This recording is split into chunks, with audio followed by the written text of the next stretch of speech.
Today, this video is going to be all about something that very seldom gets taught in American history, so pay attention all the way to the end.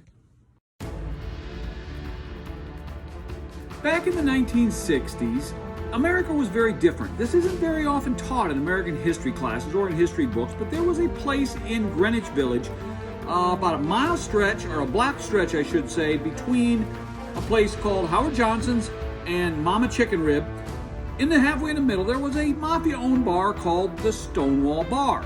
Now, this was one of the few places in the United States where gay people could go and be themselves.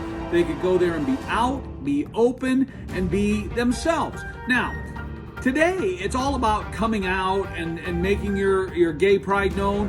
Back in the 60s, that didn't happen. American society was not very forgiving of homosexuality, so therefore they hid that. What the Stonewall Bar did was gave them a place where they could kiss, they could dance, and yes, they could have sex. This is where the modern gay pride movement grew.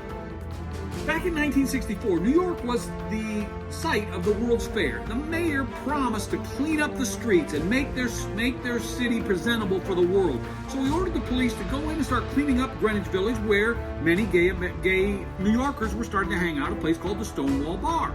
Well, this brought targets on gay people. Vigilantes and anti-gay people started to hunt them, started to find them, brutalize them, vandalize businesses where they hung out, and things started to get very, very, very ugly. And as a result of that, more and more attention started to be drawn to this, and more police brutality started targeting these places. Matter of fact, the Stonewall Bar even came up with a way to notify their patrons, hey, the police are coming. They would flip the lights on, and that was a way to tell them, hey, the police are outside, they're getting ready to raid the place, you better get the heck out of here. There was an agreement between the police and the mafia, they would only do it at certain times, and things started to get ugly.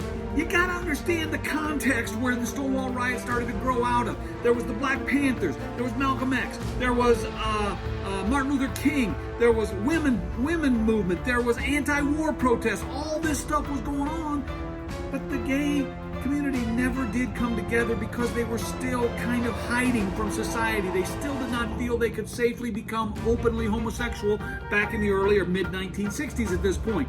So things started to change because of what was going on around the world. Protests were beginning to happen in places like Philadelphia and other cities where people would march and show their pride for being gay, but it really wasn't taking root.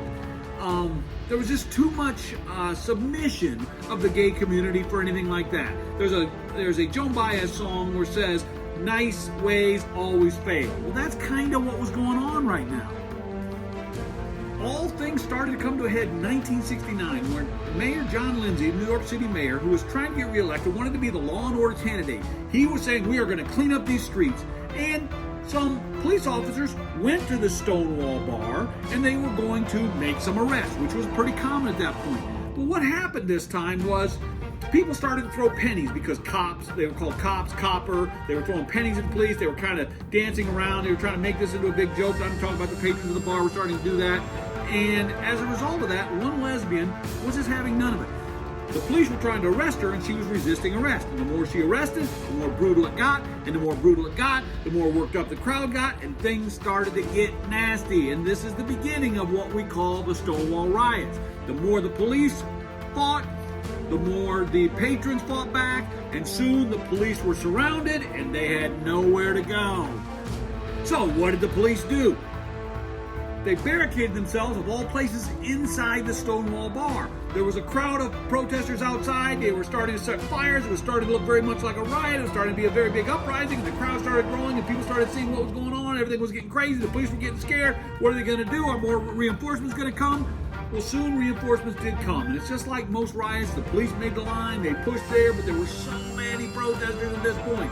So many gay people cannot support the movement. They would surround the police and things got ugly.